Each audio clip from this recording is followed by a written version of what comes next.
আচ্ছা, কখনো কি ভেবে দেখেছেন আমাদের প্রতিদিনের খুব সাধারণ কিছু কাজের মধ্যেও কতটা গভীর অর্থ লুকিয়ে থাকতে পারে? যেমন ধরুন, কাউকে দেখা হলে যে আমরা একটা সম্ভাষণ জানাই, আজকের আলোচনায় আমরা ঠিক এমনই একটা অভিবাদনের গভীরে যাব, আর সেটা হলো সালাম। ব্যাপারটা শুনতে একটু অবাক করার মতো, তাই না? যে একটা সাধারণ অভিবাদন কিভাবে জান্নাতের চাবিকাঠি হতে পারে। কিন্তু হ্যাঁ, আজকের আলোচনায় আমরা ঠিক এটাই দেখব, কিভাবে এই ছোট্ট একটা শব্দ, এই সাধারণ সম্ভাষণটা এক অসাধারণ পুরস্কারের দরজা খুলে দেয়। চলুন তাহলে দেরি না করে এই সাধারণ কথার পেছনের অসাধারণ গল্পটা জেনে নেওয়া যাক। তো প্রথমেই যে জিনিসটা সালামকে অন্য সব রকম অভিবাদন থেকে একদম আলাদা করে তোলে, সেটা হলো এর ইউনিকনেস বা অনন্যতা। মানে এটা এমন একটা সম্ভাষণ যা কোনো সময় বা পরিস্থিতি দিয়ে বাঁধা নয়। একটু খেয়াল করলেই বিষয়টা বোঝা যাবে। যেমন ধরুন, পশ্চিমা সংস্কৃতিতে সময়ের সাথে সাথে কিন্তু অভিবাদনও বদলে যায়। সকালে দেখা হলে আমরা বলি গুড মর্নিং, দুপুরে গুড আফটারনুন, আবার সন্ধ্যায় গুড ইভিনিং। শুধু তাই না, সম্পর্কের উপর নির্ভর করেও ফর্মাল হ্যালো আর ইনফর্মাল হাই আছে। কিন্তু সালামের ব্যাপারটা দেখুন তো, সবসময় একই। সকাল, দুপুর, রাত, পরিচিত অপরিচিত সবার জন্য একটাই সম্ভাষণ, আসসালামু আলাইকুম। সালামের এই যে অনন্যতা, এটা আরও পরিষ্কার হয়ে যায় যখন আমরা অন্য সংস্কৃতির দিকে তাকাই। যেমন ধরুন, আমাদের সনাতন ধর্মে বিভিন্ন বিশ্বাস ও ঘরানার মানুষ কিন্তু ভিন্ন ভিন্ন সম্ভাষণ ব্যবহার করেন। কেউ বলেন নমস্কার, কেউ আদাব, আবার কেউ হয়তো বলেন জয় শ্রীরাম, রাধে রাধে বা হরে কৃষ্ণা। কিন্তু এর ঠিক উল্টো দিকে ইসলামে একটাই সার্বজনীন সম্ভাষণ, আর সেটা হলো সালাম। এখন প্রশ্ন হল, এত সুন্দর আর অনন্য একটা অভিবাদন এটা এলো কোথা থেকে? এর শুরুটা কিন্তু কোনো মানুষের তৈরি করা প্রথা থেকে হয়নি, বরং এই শুরু হয়েছিল একেবারে ঐশ্বরিক এক নির্দেশনার মাধ্যমে। গল্পটা কিন্তু একদম সৃষ্টির শুরু থেকে। আল্লাহ তাআলা প্রথম মানব হজরত আদম আলাইহিস সালামকে নির্দেশ দিলেন ফেরেশতাদের একটা নির্দিষ্ট সম্ভাষণ জানাতে। তো তিনি ফেরেশতাদের কাছে গিয়ে বললেন, আসসালামু আলাইকুম। আর এর উত্তরে ফেরেশতারা বললেন, ওয়ালাইকুম আসসালাম। ব্যাস, ঠিক এভাবেই মানবজাতির জন্য প্রথম অভিবাদনটা প্রতিষ্ঠা পেয়ে গেল।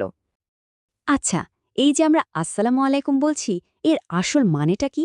এর একদম মূল কথাটা হলো শান্তি। যখন একজন আরেকজনকে এটা বলছেন, তখন আসলে তার জন্য শান্তি কামনা করছেন। এর চেয়ে সুন্দর আর কি হতে পারে বলুন তো? আর সালামের সৌন্দর্য কিন্তু এখানেই শেষ না, এটাকে আরও বাড়িয়ে তোলা যায়। যেমন, কেউ সালাম দিলে উত্তরে তার জন্য আরও বেশি কল্যাণ কামনা করার সুযোগ আছে। ওয়া রাহমাতুল্লাহ যোগ করে আল্লাহর রহমত, আর ওয়া বারাকাতুহুক যোগ করে তার বরকত কামনা করা যায়। মানে ব্যাপারটা এমন যে যতটা শুভকামনা পাওয়া যায় তার চেয়েও বেশি ফিরিয়ে দেওয়ার একটা কি দারুণ ব্যবস্থা।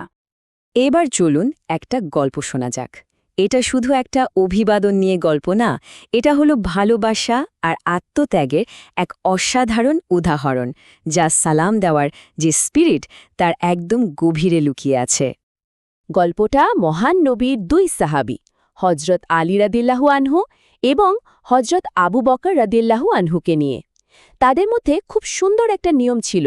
হজরত আলী যেহেতু বয়সে ছোট ছিলেন, তাই তিনি সবসময় হজরত আবু বকরকে আগে সালাম দিতেন। এটা ছিল তার পক্ষ থেকে একটা শ্রদ্ধার প্রকাশ। কিন্তু একদিন এই নিয়মের ব্যতিক্রম ঘটল। হজরত আলী চুপ করে থাকলেন, আর হজরত আবু বকরকে আগে সালামটা দিতে হল। স্বাভাবিকভাবেই তিনি বেশ অবাক হলেন। ব্যাপারটা নিয়ে হজরত আবু বকর বেশ চিন্তায় পড়ে গেলেন।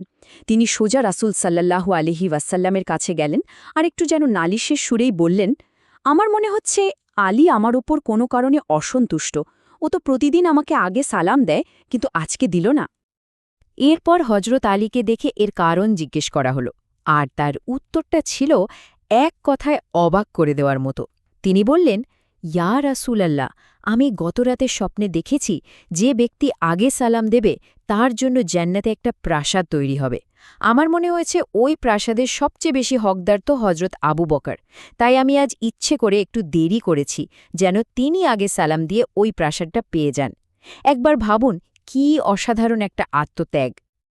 এই গল্পটা কিন্তু আমাদের একটা চূড়ান্ত পুরস্কারের দিকে নিয়ে যাচ্ছে। চলুন এবার দেখি কিভাবে এই সাধারণ একটা অভ্যাস পরকালে এক বিশাল মর্যাদার কারণ হতে পারে। এই যে সংখ্যাটা দেখা যাচ্ছে 10, দেখতে হয়তো খুবই ছোট একটা সংখ্যা, কিন্তু এর সাথে জড়িয়ে আছে বিশাল বিশাল একটা প্রতিশ্রুতি। আল্লাহর রসুল বলেছেন, কোনো ব্যক্তি যদি প্রতিদিন অন্তত 10 জন মানুষকে সালাম দেন আর এরপর তার মৃত্যু হয়, তাহলে তার মৃত্যুটা হবে একজন শহীদের মৃত্যুর সমান, মানে যিনি সত্যের পথে নিজের জীবন উৎসর্গ করেন তার সমান মর্যাদা। একবার চিন্তা করুন, শুধু শান্তির বার্তা ছড়িয়ে দেওয়ার মতো একটা সাধারণ কাজের বিনিময়ে এতটা বড় একটা পুরস্কার। এটা কিন্তু আমাদের জন্য একটা গভীর চিন্তার বিষয় রেখে যায়। আমাদের প্রতিদিনের এই অভিবাদন কি শুধুই একটা অভ্যাস, নাকি এর চেয়েও অনেক বড় কিছু?